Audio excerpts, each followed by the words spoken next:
Aujourd'hui, j'avais envie de vous parler de la création de ma nouvelle routine pour correspondre à la vie de Judith Café.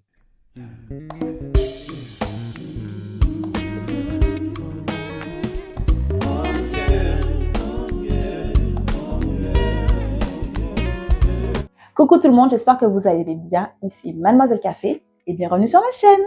Aujourd'hui, on se retrouve pour une nouvelle vidéo. Je ne sais pas si Smokey va venir, mais là, j'ai mon éventail parce qu'il fait super chaud. J'en peux plus, c'est un truc de fou. Donc, je suis désolée.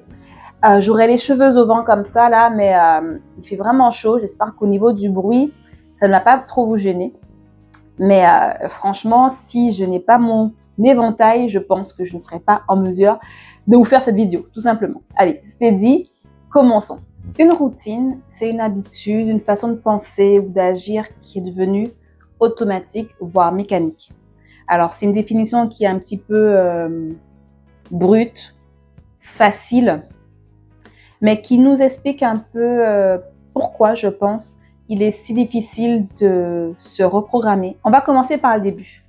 On a tous des routines. Scroller le matin dès qu'on se réveille, routine. Appuyer sur le bouton repeat sur son téléphone, routine. Allumer sa télé dès qu'on rentre du travail, routine. En gros, on va dire qu'il existe deux types de routines.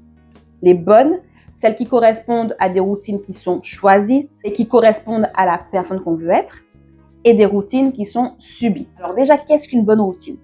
Une bonne routine, c'est pas une corvée, c'est pas une contrainte, et surtout, ça n'a rien de militaire. Il faut plutôt voir les routines comme une sorte de filet de sécurité invisible qui nous permet de tenir au quotidien. Comment mettre en place sa routine? Pour cette partie, il y a 5 sous-parties. La première qui est l'observer. Dans toutes les actions qui amènent changement, il faut observer le point de départ, où on est.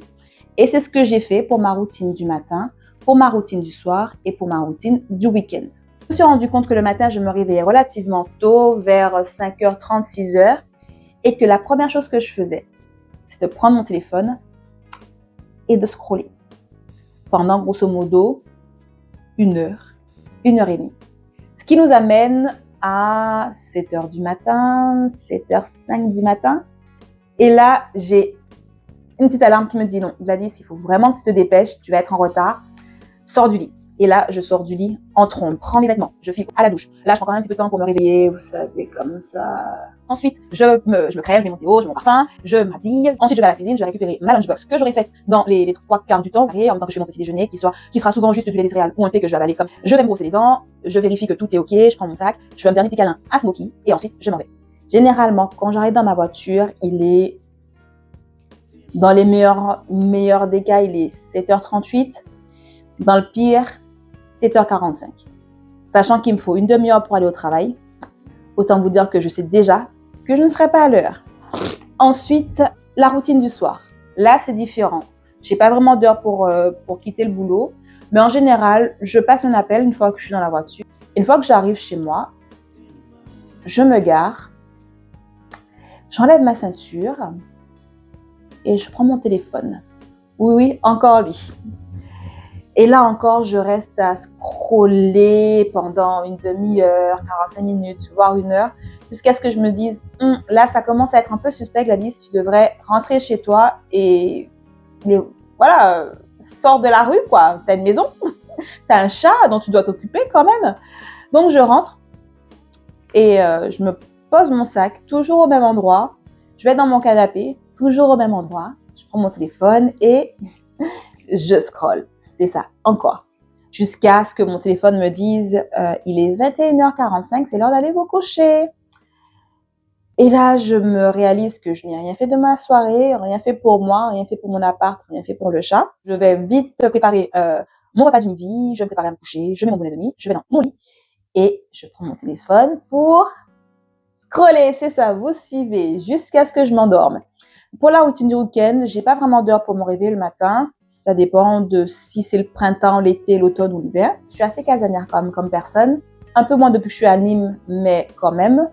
En général, samedi, mon dimanche, c'est pour faire le ménage, préparer le repas de la semaine. En tout cas, les 3 premiers jours de la semaine, faire ma routine capillaire. Donc, vous l'aurez remarqué, il y a un gros souci avec mes routines, c'est le temps que je passe sur mon téléphone. Et je me rends compte que ce n'est pas toujours pour la même raison. Le deuxième axe pour mettre en place une routine, c'est de savoir quels sont les besoins profonds qu'on souhaite combler.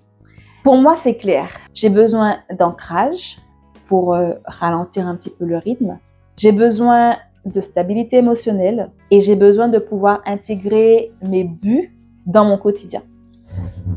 La troisième étape que j'ai suivie pour mettre en place cette routine, c'est de créer mon alter ego. L'idée, c'est de me mettre un petit peu dans la peau de Judith et de me dire, voilà, qu'est-ce que Judith fait, que je puisse m'approprier à partir du lieu où je suis à l'instant T et qui me permette de devenir la version de cette femme que j'ai envie d'être. Prochaine étape, donc étape 4, c'est de passer à l'action. Les conseils que j'ai trouvés pour pouvoir mettre en place des routines de façon plus sereine, c'est d'essayer un petit peu de construire une petite routine du matin, du soir et du week-end dans son ensemble. Ensuite, c'est de se rappeler pourquoi on veut faire la routine, comment on la met en place et combien de temps prend chaque étape de cette routine.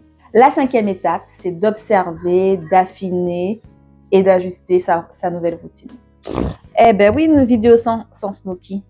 Donc, on regarde ce qui fonctionne, on stabilise ce qui est facile et on réajuste ce qui est un peu plus compliqué. Donc, l'idée, c'est de faire en sorte que la routine devienne un pilier, qu'elle devienne durable dans l'identité qu'on construit. Et surtout, il ne faut pas oublier qu'une routine, c'est vivant et qu'il y a des ajustements et qu'elle s'adapte finalement à cette nouvelle identité. En conclusion, je dirais que voilà, je me tiens prête à cette nouvelle semaine qui va commencer parce que j'ai conscience que c'est un choix et que c'est en faisant des choix dans la vie qu'on construit finalement qui on est.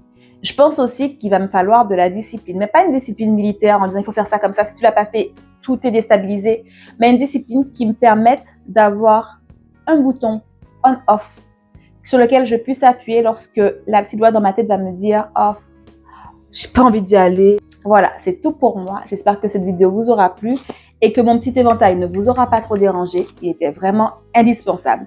Je vous fais plein de gros bisous et je vous dis à très vite pour une prochaine vidéo. Bye bye.